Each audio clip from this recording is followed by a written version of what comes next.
Salut à tous, c'est Volt et aujourd'hui on se retrouve enfin, j'ai envie de dire, pour l'ouverture de ma box XY4 Phantom Gate. Avant de l'ouverture de cette box, quelques petites explications. Déjà, j'ai pas pu faire ma petite intro unboxing comme à mon habitude, c'était au programme. Hélas, mon programme a un peu été chamboulé puisque je suis en plein déménagement. C'est d'ailleurs pour ça que les conditions ne seront pas optimales pour cette vidéo. J'ai le strict minimum pour tourner. J'ai pas pu faire l'unboxing en avance, etc. Tout simplement parce que lorsque je vais déménager, je vais être coupé d'internet pendant un certain temps. Et du coup, je suis obligé de faire l'upload en vitesse avant le déménagement pour avoir encore un petit peu internet pendant quelques minutes. Juste de quoi vous uploader la vidéo. Et ensuite seulement le week-end prochain, vous aurez la suite des ouvertures. Pour vous spoiler un petit peu, je serai normalement, si tout se passe bien, accompagné pour les autres box, comme je le faisais un peu pour les éditions précédentes, avec des featuring. Donc j'espère que ça va se passer plutôt comme je le désire. En tout cas, ce qui est sûr, c'est qu'on va pouvoir débuter l'ouverture de cette box XY4 Phantom Gate. J'ai eu du retard parce que mon colis a été retardé à la douane. Enfin bref, c'était plein de... On va dire que j'ai pas été très chanceux pour cette série, moi qui étais extrêmement patient. J'ai aussi... alors qu'est-ce que je voulais dire? Ah oui, alors j'ai 5 de ces box à vous ouvrir. La première toute seule et puis les autres, j'espère qu'elles seront toutes accompagnées. En tout cas, ça serait l'idéal. J'ai aussi bien évidemment acheté les pochettes Mega Ectoplasma. Si ça vous intéresse, j'en ai quelques-unes à la vente au prix de 5 €. Donc voilà, moi je vais utiliser pour ranger toute ma collection dans cette série. Enfin, dans ces pochettes plutôt. Hop, j'ai aussi prévu des petits ciseaux pour l'ouverture des boosters. On va se faire 20 boosters de cette série ensemble. J'espère que c'est une série qui me portera beaucoup chance, puisque c'est une série qui est géniale. De nombreuses ultras, toutes aussi belles les unes que les autres. Très sincèrement, c'est une série pour laquelle j'attends beaucoup. Que ce soit pour la série en elle-même, mais aussi pour le deck avec le Dialga Full Art que vous avez déjà certainement entreaperçu dans certaines vidéos. Donc voilà, que de choses à dire sur cette série, franchement, elle est magnifique. Espérons taper le plus de full art possible, peut-être même une secrète, qui sait. Voilà à quoi ressemble la box une fois ouverte, et puis c'est parti pour l'ouverture de cette boîte, avec les deux petits clapets comme ça, là, comme les dernières fois. Et puis nous aurons les 20 boosters de 5 cartes à l'intérieur de cette boîte, que je vais pas laisser de côté, je vais un peu faire de la place, je vais plutôt mettre une pile de boosters comme ça sur le côté. C'est juste magnifique, franchement, c'est trop de la balle. Je suis super impatient. Donc comme d'hab, je vais faire l'ouverture des 20 boosters en une partie, en une vidéo, je trouve que c'est plus sympa, et je vous ferai les autres boîtes dans d'autres vidéos. Autre chose, une petite précision encore, dans cette vidéo il n'y aura pas la barre de complétion, et là c'est tout simplement parce que je n'aurai pas le temps de la faire, ça demande énormément de temps, et avec mon déménagement je suis beaucoup trop pris et j'aurai pas le temps d'uploader la vidéo lorsque j'ai encore internet. Par contre je vous promets que pour la deuxième vidéo d'ouverture de la box, je me mettrai à jour en fonction du pourcentage, et j'afficherai le bon pourcentage pour vous faire l'ouverture comme il se doit. Voilà, on est parti pour l'ouverture des 20 boosters. Je vais commencer... J'ai fait un truc joli mais c'est pas pratique. Allez, on va commencer l'ouverture dès à présent. Souhaitez-moi de la chance, j'aimerais avoir pas mal d'ultra, j'aimerais avoir pas trop de doubles et des full art à l'appel s'il vous plaît. Voilà, ça c'est mes souhaits. J'espère ne pas trop en demander, en sachant que j'ai quand même 5 box, donc j'aimerais bien compléter avec 5 box. J'ai révisé les noms, mais partiellement, j'aurai peut-être quelques trous, j'espère que ça fera l'affaire quand même. On commence avec un Pokémon que je connais bien, Elionceau, Chuchmur, on a Mamambo, Avaltou, et la première carte que je crois avoir vue, voilà, briller légèrement, donc ça sera une holographique je pense. En effet, et c'est Regigigas, une très jolie holographique. Le set est aussi assez fourni en holo, maintenant je me souviens plus du chiffre exact du nombre d'holographiques, mais c'est pas mal du tout. Juste pour vous montrer un peu, ça va être difficile de vous montrer très nettement, mais on a 74 cartes dans cette... non pardon, ça c'est la 74e, on a 88 cartes, sans compter les ultra rares. Et voilà, la première holo, très sympa. Allez, je vais mettre les autres de côté, les cartes dans un petit tas, et puis on continue. Voilà, donc pas mal de lots, pas mal d'ultra rares, de nouveau 3 traîneurs full art, donc là franchement... Je demande pas une carte en particulier, même s'il y a des cartes que j'adore, hein, que ce soit le Ectoplasma Full Art, je suis fan, mais ce que je voudrais c'est des Full Art, parce que c'est les cartes les plus dures à tomber. Alors on a Cornèbre, Nocérapti, ça c'est Nodulite et ça c'est Mégalite peut-être, ou un truc comme ça, j'ai un doute. L'évolution finale c'est Gigalith, donc ça c'est peut-être Méga, je sais plus. Un os en fer qui est génial. Dans cette série, beaucoup de ces petites molécules, là, de ces petites couleurs qui sont en fond, je le trouve vraiment superbe. Un os en fer qui est très très sympa. Et une trainer qui a l'air d'être un stadium, je ne sais pas lequel. On va aussi essayer de s'amuser comme à notre habitude à inventer des noms pour les traîneurs. Donc là forcément j'ai pas eu beaucoup d'imagination pour le premier. Mais je vais essayer de trouver des noms approximatifs pour les traîneurs suivants comme à mon habitude. Hop, voilà.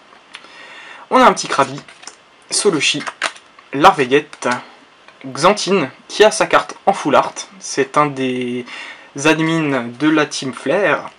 Et nous avons encore une holographique, Nemelios. La version mâle de Nemelios en holo. Je me demande s'ils feront une Nemelios femelle holographique une fois, qui est aussi très jolie, hein. Moi j'aime beaucoup Nemelios femelle aussi, je la trouve très sympa. Voilà pour ce deuxième booster. Niveau quota des holographiques, normalement c'est à peu près comme d'habitude, 6 à 7. J'espère que le quota sera respecté, mais je prie surtout, parce qu'en 5 box je suis quasiment sûr d'avoir toutes les holos, je prie surtout pour les ultra rares bien évidemment. Ensuite on a le Vénard, Culbutoke, Laporeille. Alors ce trainer, comment on pourrait appeler ça? Ça a l'air d'être un sifflet. Donc on va appeler ça le sifflet Pokémon. Oh, il y a un petit Team Flare là, donc ça serait le sifflet de la Team Flare. Pourquoi pas. Et ensuite un Corboss en rare. Ou enfin, comme d'habitude je dis rare par habitude, mais vous savez qu'en japonais il n'y a pas vraiment de rares. L'équivalent des rares ça va être les holographiques en fait. Et il y a juste des communes et des peu communes, on n'est pas obligé d'avoir une rare dans chaque booster. Nous avons un petit Calminus qui est super sympa. Statitique. Et Lionceau. L'Euphorie. C'est bien ça, hein, l'évolution de Levénard, c'est l'Euphorie. Ouh, première ultra rare, c'est du lourd, magnifique. Moi qui suis fan des Pokémon électriques, vous savez que quand j'ai appris qu'il y avait un méga Elexprint en ex dans cette série, j'étais aux anges. Elle est franchement superbe, la 24e du set. Méga Elexprint X, sublime, franchement génial. Génial, franchement, elle déchire. Je suis très content, première ex de cette box, en espérant que ça soit riche en ex. Superbe, superbe, et ça nous amène aussi un petit clic. Ça fait un moment qu'on n'avait plus vu la machine à clic, mais elle est toujours présente avec le 81e clic pour cette carte. Il est possible que dans certaines vidéos, j'ai peut-être oublié un ou deux clics. Je vous avouerai que je ne vais pas revenir dans les vidéos précédentes pour mettre à jour. Tant pis s'il manque un ou deux clics, je pense pas que c'est très grave. En tout cas, là, vous voyez que j'ai repris la machine à clic et que j'ai refait un clic. Pour cet ultra, et puis ça sera le cas pour toutes mes box. Hein. Nous avons un Mélancolux Viscuse. Ça doit être couvert dur, ouais, c'est ça. Excavaren, que je trouve super flippant dans cette illustration. Ultra dark, super sombre comme ça. Mais très réussi, hein, très réussi cette carte. Et ensuite, on a un... Là, je vais commencer à galérer. Donc ça, c'est Écaillon. Donc là, ça doit être Luminéon, son évolution. Petit doute quand même. Je voudrais pas dire de bêtises, mais je crois que c'est ça. J'ai quand même un peu révisé les noms. Moi, à mon habitude, quand les scans sortent sur... d'abord sur la version anglaise Pokébeach, et ensuite sur Pokécardex, je regarde les scans et puis j'essaie de me renseigner un peu sur les noms des Pokémon que je connais pas. Et là, c'est vrai que je l'ai fait, mais c'était il y a déjà longtemps. Vu que j'ai dû attendre mes box assez longtemps, c'est vrai que ça fait un bail. Du coup, j'aurais quelques petits doutes sur les noms parfois. Nous avons un Nosferalto, Passe Rouge, Krabos, que je trouve très stylé sur cette illustration. C'est un Pokémon que j'avais plus vu en carte depuis un petit moment. Une trainer, alors là, il y a de nouveau un petit indice, un petit sigle plutôt de la Team Flare. Donc ça doit être un laser Team Flare, j'en sais rien, franchement. Je sais pas, ils ont un peu ressorti des traîneurs comme dans les blocs platine où on avait des traîneurs de la Team Galaxy. Bah là c'est un peu pareil, Team Flare, traîneur, tu vois, c'est sympa. Et ensuite on a un Mouchana, aussi une jolie illustration, hein. Très clair comme ça, très zen, je trouve ça pas mal. Hop, on continue avec. Je crois que la moitié des boosters a été atteinte, ou en tout cas on n'est pas loin là. On n'est pas loin. Hop, nous avons...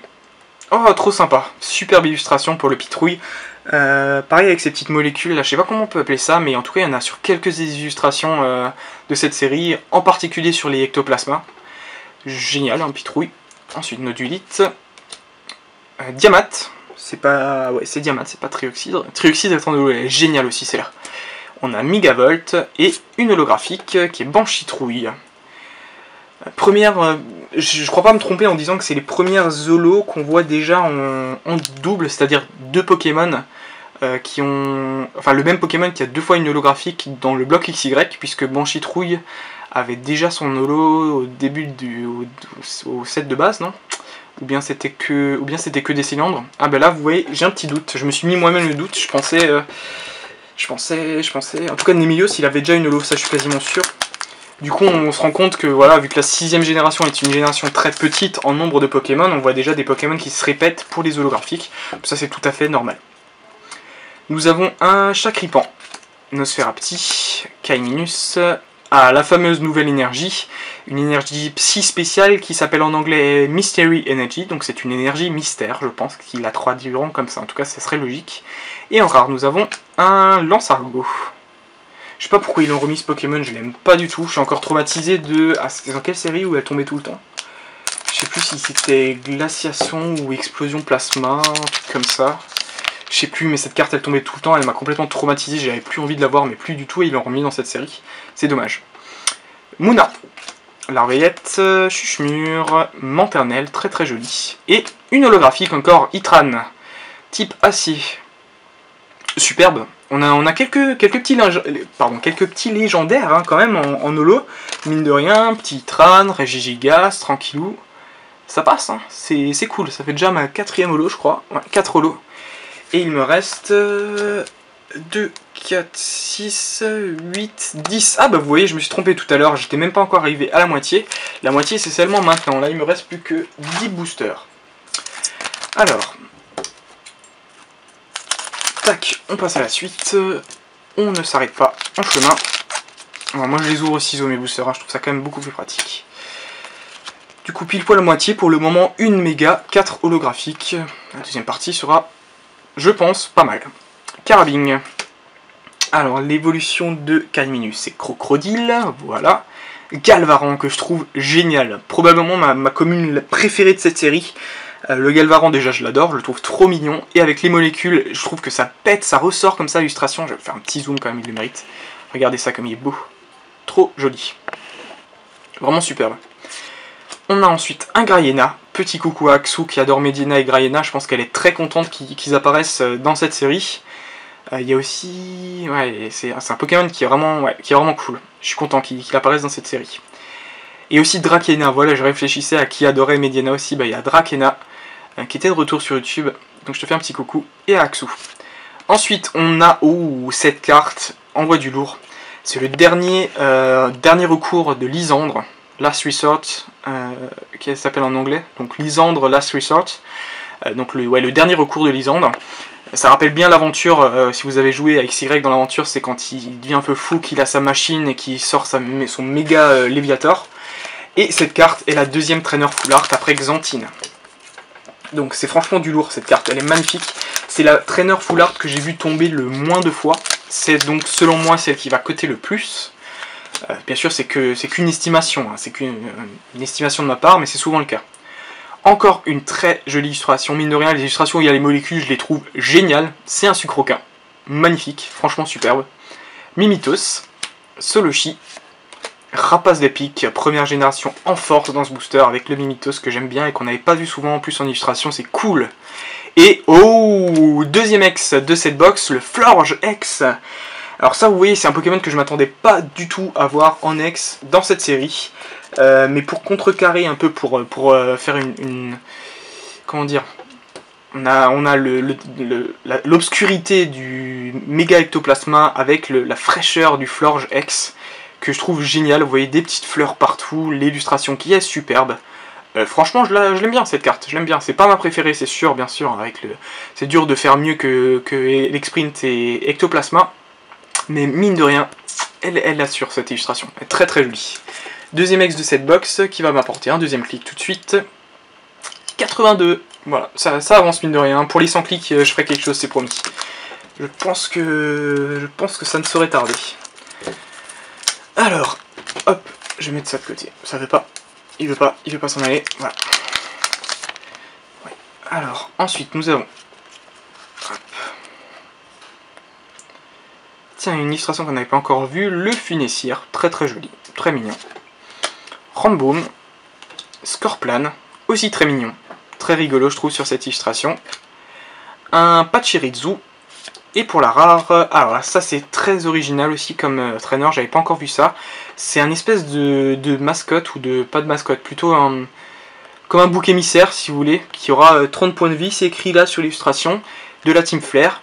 Je pense que dans le jeu on pourra s'en servir un peu comme justement comme bouc émissaire, c'est-à-dire le mettre pour prendre les dégâts à la place de quelqu'un. Je vous avoue que je suis pas allé chercher la description des cartes et tout, mais ça sera peut-être un bouc émissaire de la Team Flare, un truc comme ça, pour le nom de la carte. Je crois qu'il a déjà un nom en anglais, mais comme dit, je me suis pas amusé à retenir les noms en anglais. Il reste plus beaucoup de boosters, j'aimerais quand même avoir encore un peu de belles surprises là. On a Passe Rouge, Nostanfer, Yanma, Léopardus, qu'on n'avait plus vu depuis Tempête Plasma, je m'en souviens bien du Léopardus dans Tempête Plasma, il avait une illustration. Et nous avons l'évolution de... Alors attendez, non ça c'est Viscus, donc cela c'est Moyade, voilà. Les deux versions de Moyade, bleu et rose. Très très sympa. Pas mal.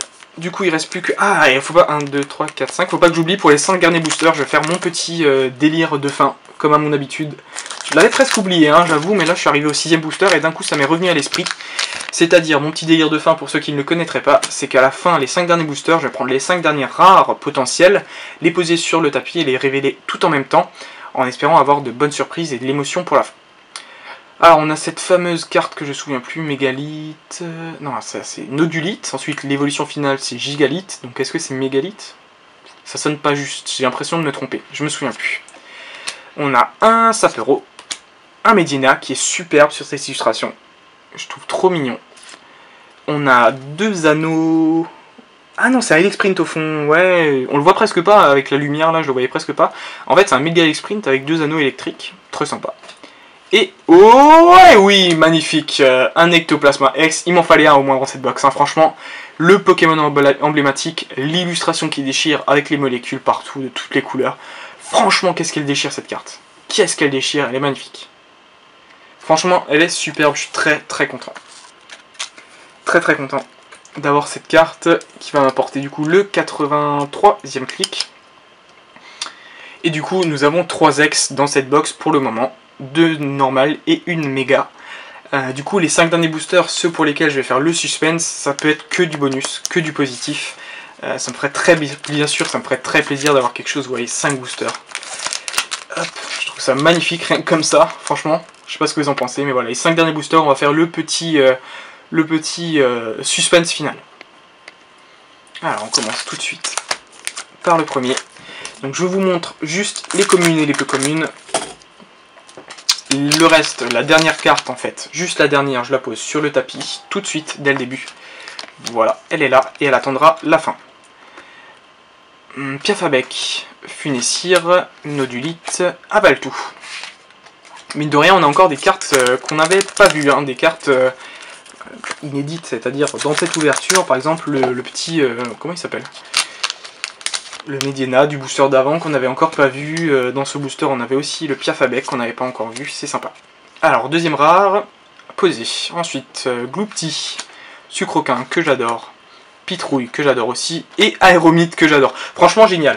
Un booster avec que les molécules, je trouve ces illustrations trop réussies, quoi. Vraiment génial. Et le Aéromite, je suis super content d'avoir ce Pokémon. C'est un Pokémon Mimitos et Aéromite qu'on voit pas souvent en carte. Que moi, je me souviens pas avoir vu ces derniers temps. Donc moi, ça me fait plaisir. Tac. Troisième booster avant la fin. De toute façon, là, c'est que du bonus. Pour l'instant, j'ai pas beaucoup d'holo. Hein. Enfin, pas beaucoup. 1, 2, 3, 4. Ouais, 4 holo. Donc, c'est vrai que je m'en attends encore une au moins. Girafaring, que je suis très content de revoir en carte aussi. Je l'adore. Brésillon. Mélancolux. Et Flambuzard. Magnifique illustration. Il est au-dessus de... Je crois reconnaître... mince, comment elle s'appelle la capitale du coup de Kalos? Celle qui représente Paris, j'ai un gros doute. Illumis. J'ai eu un petit trou de mémoire. Illumis, ouais. J'ai l'impression qu'il survole Illumis, on voit les rues en rond comme ça, enfin le cercle, et après les petites rues qui viennent vers l'intérieur. On dirait Illumis. Vous me direz dans les commentaires ce que vous en pensez. Est-ce Illumis ou pas? Est-ce que j'ai un bon flair ou pas? Ça c'est une question. Alors, c'est l'avant-dernier booster, je pose la dernière carte sur le tapis en espérant que ça soit une bonne carte. On a Galvaran, et Caillon, non pas Nemio justement, et Lionceau, pardon, et de nouveau le petit laser Team Flare. J'ai quasiment l'impression que toutes les traîneurs, non pas toutes, on avait quand même l'espèce d'Exprints bizarre en traîneur, mais j'allais dire qu'on a quasiment toutes les traîneurs sont des traîneurs Team Flare, presque. De toute façon, hop là, cette série est quand même assez orientée Team Flare avec... Ah oui, bah, ce que j'ai pas eu encore, c'est les nouvelles traîneurs holographiques, là. Ah, je vais poser la dernière carte. En plus, c'est le dernier booster, je vais pas me tromper. On a Chuchemure, Mamambo, Cœurnèbre, et... Ah, Spiritomb, encore une illustration qu'on n'avait pas eu, que je trouve magnifique. Les couleurs ressortent super bien, waouh, franchement génial. Ouais, je parlais à l'instant, dans ces displays, on a en général, habituellement, une holographique spéciale par box, c'est en fait une traîneur holographique de la Team Flare. Donc en espérons avoir une de ces holographiques spéciales dans ces 5 dernières cartes, mais aussi peut-être une ultra rare, ça me ferait très plaisir. Alors du coup, on va repasser pour les 5 dernières cartes rares. On commence tout de suite avec la première, qui va être... Hop. Et voilà, la carte dont je parlais à l'instant. Je vous parlais de ces fameuses holographiques de la Team Flare, les voilà. Franchement, une belle réussite pour moi. Je trouve ça sympa. J'avais bien aimé le Getty Solo qu'il y avait eu dans je sais plus quelle série en fin de bloc noir et blanc. Je trouve qu'une traîneur holographique, une fois de temps en temps, ça plaît bien. Et là, mine de rien, une traîneur comme ça, avec le gros flair comme ça, comme un tampon. On a l'impression que c'est vraiment un tampon qu'ils ont posé dessus comme ça. Ouais, très sympa. Donc celui-là, c'est un espèce de casque de la Team Flare. Je sais plus comment ils appellent exactement ça. Moi, je la considère comme une holographique. Et habituellement, ces holos, de manière générale, on peut en avoir une par box. Il y a des box où il y en a 2, il y a des box où il n'y en a pas du tout, mais la plupart du temps, on va dire une de ces holographiques par box. Donc dans mes 5 box, je pense avoir les 2 qu'il y en a 2 différentes. Voilà, je ne me fais pas de soucis pour ça. Quatrième carte avant la fin, une simple rare, Hazy. Alors j'ai du mal un peu à trouver quel nom on pourrait lui donner, comment on le prononce ça en français. Les Anglais appellent ça Hazy, donc AZ prononcé à l'anglaise. Donc on a un peu envie de prononcer AZ à la française, mais je trouve que ça sonne pas bien du tout. Donc je vais quand même appeler Hazy, je trouve que ça sonne un peu mieux. Et voilà, c'est le 3e traîneur qui a le droit à sa full art dans cette série. Nous avons vu les 3 traîneurs simples qui correspondent aux 3 traîneurs full art qu'il y a dans cette série. Xantine, Hazy et le dernier recours de Lysandre. Voilà, la 3e carte avant la fin, nous avons une holographique. Moi je disais qu'il était un peu court en holo, donc là je pense que ça sera la dernière. C'est un Lugulabre holographique avec les molécules. Très très belle carte, mine de rien. Franchement magnifique. Ce Lugulabre holo en violet va passer super bien avec la pochette Méga Ectoplasma. Qu'est-ce qu'elle est belle d'ailleurs, les pochettes. Elles sont magnifiques, je suis très content. Hop, avant-dernière carte. Sincèrement, j'ai plus trop d'espoir pour avoir quelque chose d'incroyable. Je pense qu'on va s'arrêter à 3X et 6 holos en comptant la traîneur. Mais c'est pas grave, j'ai quand même content d'avoir fait cette box avec vous. Nous avons une simple rare, enfin une simple Unco. C'est le Nos sans fer qu'on a déjà eu dans cette box. Une très belle carte. Et la dernière carte habituellement qui n'est rien. Ah bah quand même, tiens, une holographique de plus, c'est étrange. Alligator holo. Aucune double, ça c'est aussi positif quand même pour cette box. Pas d'holographique en double. Dans une première box c'est un peu normal. Mais voilà, c'est pas mal. Du coup, que 3X, un peu décevant, mais pas mal d'holo et de très belles cartes, j'en suis très content. On va tout récapituler dans un récapitulatif qui commence tout de suite à toutes. Voilà, on se retrouve pour le récapitulatif de cette ouverture d'une box XY4 Phantom Gate. Ça c'est le nom japonais de la série, en anglais ça sera traduit en Phantom Forces, donc les forces fantômes. Et hélas, j'ai envie de dire pour le français ça sera Vigueur Spectrale. Très sincèrement je trouve que là ils sont allés un peu loin pour la traduction. Force fantôme ça m'aurait plus plu, très sincèrement, alors que c'est une traduction littérale, d'habitude j'aime pas trop ça. La Vigueur Spectrale je trouve qu'ils sont allés un peu la chercher loin, mais bon écoutez on va pas se plaindre, on a une superbe série avec de très belles cartes. Les petites pochettes Méga Ectoplasma, je vous rappelle que j'ai quelques-uns de ces paquets à la vente pour 5 €, c'est des paquets de 32 pochettes Méga Ectoplasma, comme vous les voyez juste ici. Je voulais aussi vous montrer quelque chose, j'en ai pas parlé dans l'ouverture, mais c'est vrai que dans chacun des boosters, on a une petite carte de pub, et dans cette série, c'est très spécial, puisqu'on en a 4 différentes. D'habitude, on en a 2, parfois 3, La 4 cartes de pub différentes, c'est quand même beaucoup, et je voulais quand même vous les montrer parce que moi je les trouve sympas. D'un côté, elles sont toutes pareilles, ils vont parler de la nouvelle type de cartes, c'est-à-dire les traîneurs Team Flare holographiques, les traîneurs qui sont toutes rouges, je vais vous en montrer une juste après dans le récapitulatif. Et de l'autre côté, on a 4 illustrations différentes qui vont faire de la promo pour 4 choses différentes. La première carte de pub fait une promo pour Ruby Omega et Saphir Alpha, la série qui sort le 21/11/2014, ça c'est pour le Japon et les États-Unis, elle sortira hélas que le 28, c'est-à-dire la semaine suivante pour l'Europe. Donc ça, la première de ces pubs. La deuxième, c'est une pub pour, j'ai l'impression, en tout cas, le jeu... oh mince, comment il s'appelle, le Pokémon Battle Link, je crois, le petit jeu qu'on pouvait acheter sur la Nintendo 3DS où il faut faire des combinaisons et ça casse un peu des Pokémon, c'est un espèce de Candy Crush, hein, on va pas se le mentir. Ensuite, troisième petite publicité pour des tournois au Japon, je ne saurais pas vous en dire plus, mais c'est des tournois 2014. Et dernière pub pour le coffret qui s'appelle le Mega Battle Chain Deck, ou le Metal Battle... non. un truc comme ça, il y a Chain, il y a Deck, il y a Battle, il y a un truc, enfin il y a plein de mots un peu stylés comme ça, et puis ça donne un coffret où il y a un Dialga X, un Exagid X et une chance d'avoir le Dialga X Full Art acier, donc c'est vraiment une carte exceptionnelle. Ces decks j'en ai 3, et je vais ouvrir des decks jusqu'à tomber la Full Art sur mes 3 decks, c'est-à-dire si je le tombe dans la première, je vais pas ouvrir les deux autres, si je le tombe pas du tout, je vais devoir acheter la carte à l'unité, hélas, mais j'aurai du coup des cartes à l'unité, c'est-à-dire des Dialga X et des Exagid X à la vendre. Donc ça, vous en saurez plus dès que j'aurai ouvert ces coffrets prochainement sur la chaîne. Voilà, je vous ai parlé un petit peu des pubs, ça fait une petite transition pour vous remontrer maintenant les cartes que j'ai tombées dans cette ouverture, j'en suis très content. On commence avec les holographiques, avec l'alligator, un petit trou de mémoire, le Guilabre, Itran, celui-là c'est Banchitrouille, Némélios, Régigas, et la fameuse traîneur Team Flare que je trouve magnifique, perso le rouge il pète, c'est trop beau. Et cette traîneur Team Flare est en fait la 7ème holo, ça fait quand même 7 holos en tout en comptant. Moi je la considère vraiment comme une holo, hein. Donc on a vraiment 7 holographiques dans cette ouverture, ce qui est plutôt pas mal. Une ouverture plus riche en holo qu'en ultra rare. C'est vrai que c'est souvent un peu le cas, quand on a beaucoup d'holo, on a un peu moins d'ultra dans ces box japonaises, j'ai l'impression en tout cas. On a quand même eu le 3 d'ultra rare qui nous apporte le compteur à clic à 83. En commençant avec le Florge X, je les ai triés par ordre de préférence et de rareté en quelque sorte, puisqu'on commence avec le Florge X, c'est celle que j'aime le moins. Ensuite le Ectoplasma X, je l'adore, il n'y a rien à dire. Il est sur un pied d'égalité avec une carte qui est légèrement plus rare que lui, c'est le Mega Elexprince X. Donc pour moi c'est les deux cartes de l'ouverture, sans compter les petites holos que j'aime beaucoup, etc. Et puis les cartes communes et peu communes dont j'ai parlé que j'adore avec les molécules. Donc voilà, c'est quand même mes deux cartes préférées, je suis quand même assez satisfait de cette ouverture. J'espère que mes autres box seront un peu plus fournies. Et on reparle de ça dès la prochaine fois que j'aurai l'occasion de vous tourner une vidéo. J'espère que ce sera le week-end prochain. Croisons les doigts pour qu'Internet revienne d'ici là. Sinon ce sera un peu plus tard, soyez patients. On se retrouve très vite pour de nouvelles vidéos. Je vous dis à bientôt. Salut à tous, c'était Volt.